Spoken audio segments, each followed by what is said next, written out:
Welcome to Social Challenge Week 2017. We're honored to have an amazing lineup of inspiring speakers from all around the world. So get ready to be challenged by our first speaker, Yusuf Oumar from Hindustan Times. Join the conversation on hashtag SCW2017, where Yusuf will join us afterwards live from Delhi. So my name is Yousef Ouma. I'm the mobile editor of the Hindustan Times, one of the biggest, oldest newspapers in India. We've got 27 offices across the country, and my primary job is to teach 750 storytellers to use their phones to shoot, to edit, and to broadcast live like this. The fundamental challenge to communicators, to brands, to anybody who's trying to tell a story is that your content is now competing on people's timelines with funny cat videos, with all of this viral content. And we're all desperately trying to work out how to make our videos stand out. We often produce a story or a video, and then we say, okay, how are we going to share it? How are we going to make this go viral? I would challenge you to think about it the other way around, that half the conversation about your piece of content should focus on the who, the where, the what, the when, the why, the how, the basic tenets of putting together a story. But the other 50% of the discussion has to focus on the engagement, on how are you going to share it, which influencers are going to pick it up, which Facebook groups are going to share it, how is this content going to be relevant in 3 months' time, 6 months' time, a year's time, how do we keep it evergreen, what conversation are we starting in that comments section. These are decisions that can't be made after you've produced a piece of content, but have to be baked into the very conceptualization and ideation of the initial piece of video that you're producing. But yet we're not doing that. These are all afterthoughts. These are things that we consider, how do we make this video go viral? You don't make something go viral. It goes viral by virtue of it being popular. And it's popular because you've listened to the audience and you understand what they want and you deliver it to them in a voice that they want it in. So a lot of brands and organizations want to be on emerging platforms like Snapchat and Lively and Musical.ly.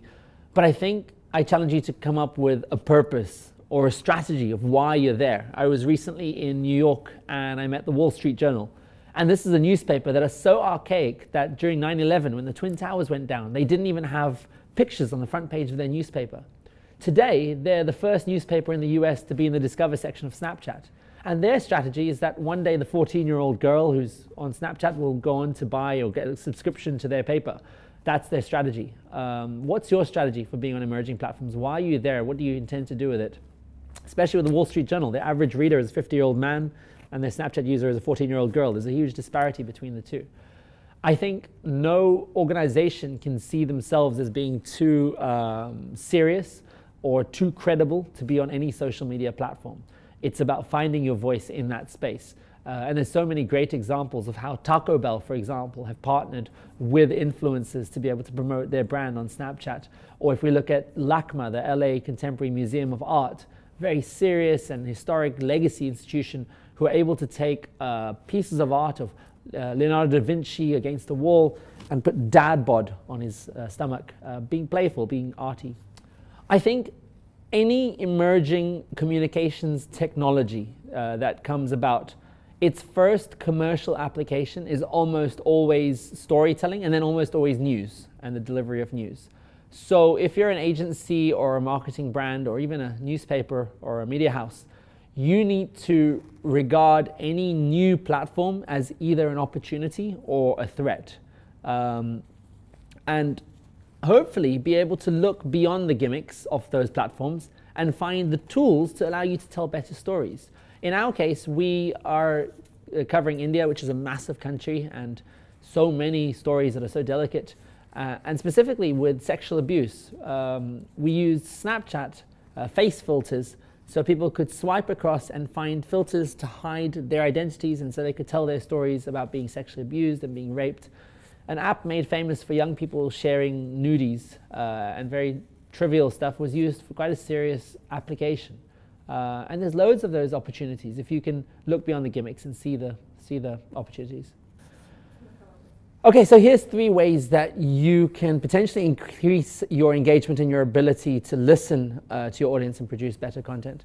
The first starts with ending all of your stories with questions. We're living in an era where it's no longer a one-way broadcast.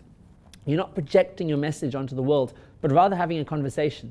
So if you end your stories with positive questions, it encourages people to comment below and share their stories. And then those stories end up becoming more stories for you. So it's a complete circle in that respect. We often wonder what likes and reactions do on Facebook. You hit the like button and we think that algorithms prioritize your content. It pushes it up higher on people's timelines. But it also gives us the user an approval to say, hey, the next time this content creator does something on this video, I want to know about it. I've approved. I've liked this video. I'm sure you've seen it before where, hey, Yousef Ouma has just commented on a video that you liked. Use that as an opportunity. Build a huge amount of likes and reactions around your video content, and then in that comment section, as the content creator, seed it with links so we can start migrating that audience to other platforms, one to the next, so that we don't come up with this random piece of viral content, but in actuality, we've built up lots of small audiences and pushed them and grouped them so they are all moving in one direction towards our greater piece of storytelling. And at the end, it's synergies. It's about looking for other brands, other organizations that will share your stories and being open enough to share other people's. We're in an era right now where we overshare everything, and we should. We have nothing to lose in this respect. We need to drop our guard and be willing to give our social audiences to other people and accept that other people will give their social audiences to us. In terms of 3 ways that you can look to increase your success on emerging platforms like Snapchat, like Facebook Live, like Musical.ly. I'll give you a little anagram, and it's SNAPCHAT.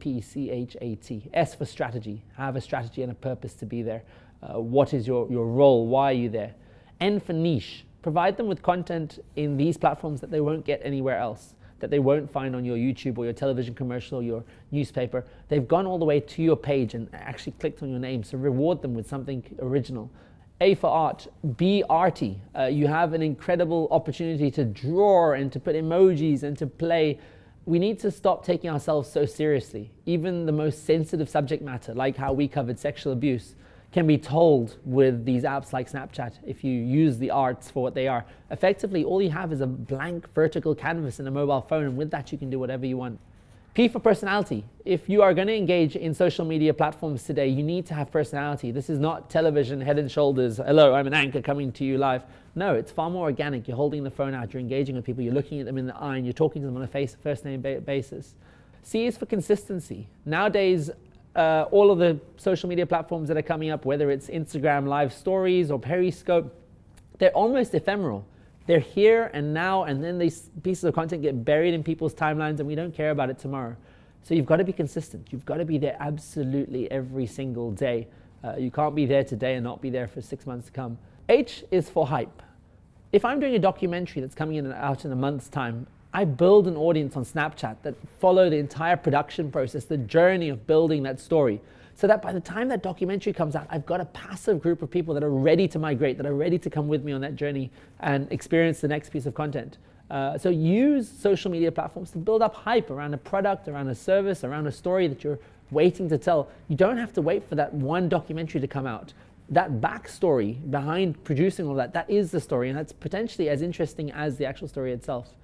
A is for audience. Know your audience and find influencers that resonate with that audience. Find influencers that will bring their audience, their following to your brand. And T is for talk. Engage. The most important part of emerging platforms like Snapchat is the talk section. The ability to broadcast the world but engage one-to-one, to have conversations, to talk to people on a first-name basis, because that's all people really want. They want to feel like this is not a broadcast message, but a personally delivered, well-articulated message that makes me feel like I understand you, where you know what I like and what I want, and you know all of this because you've seen my and I know that you have my data. I know that you are doing this, so at least target me with the content that I like. So big trends for 2017. Virtual reality has had a lot of talk, and it will prove to be quite powerful, but not for every story. We need to look at what kinds of stories do well in the virtual reality 360 video space, and generally I think those are the kinds of stories where people either can't get access to or don't want to be in. So I can't get access to the King of Norway's house, but I'd be pretty interested to see what it looks like inside. So that might be a powerful 360 video. I've recently done 360s from protests in South Africa. where people want to see and they want to be able to experience what it's like to be on the ground in an African protest, but they might not necessarily want to actually be there. A conference might not be the best place to do a 360 video. It's about identifying the right kinds of stories. We're seeing that a lot more success with 360 stills than we are with video as well. It's a lot smaller data. People have a lot more time to process what's happening around them. And I think 360 needs a lot of audience education. I sent a video to my parents once, a 360, and they spent the whole time looking at the floor. They didn't know that they had to look around. So audience engagement is really, really, really important. The monetization of Facebook video is going to be a big trend in 2017. They've announced that they're going to be looking at mid-roll ads, 30 seconds, a minute into the video, the idea that they will play an ad, unlike Facebook that plays it in the first 3 or 10 seconds. That's interesting because it means we need to increase the retention of audiences. I challenge content creators and producers to create video that will hold an audience watching for longer. At the moment, the average video that we create has a 10-second retention. At the 10-second mark, the majority of our audience leave, and that's why we have to put all of the best stuff up the top. But if we're going to hit those monetization goals, we need to increase the length at which people stay for 80-90% of the video, and that means doing better content. Live video is huge at the moment, and it's going to be even bigger. I believe that the entire world is going to be live all the time. I believe that our generation are so comfortable oversharing our entire lives. We're seeing Instagram live, we're seeing Periscope live, we're seeing Facebook lives. The real challenge is going to be separating the voices from all of that noise. If everybody's live all the time, to be able to find the meaningful content is going to be really interesting, and we're going to have to use technology to do that. It's amazing that in 2017, no mainstream social media platform has taken ownership of audio. We haven't seen Facebook or Twitter make a big play in the podcast or the digital radio space, and Facebook have just announced that they're going to be getting into that. So I think that's a really, really interesting space where they have the potential to monopolize audio. Television didn't kill the radio star, but social media platforms certainly might.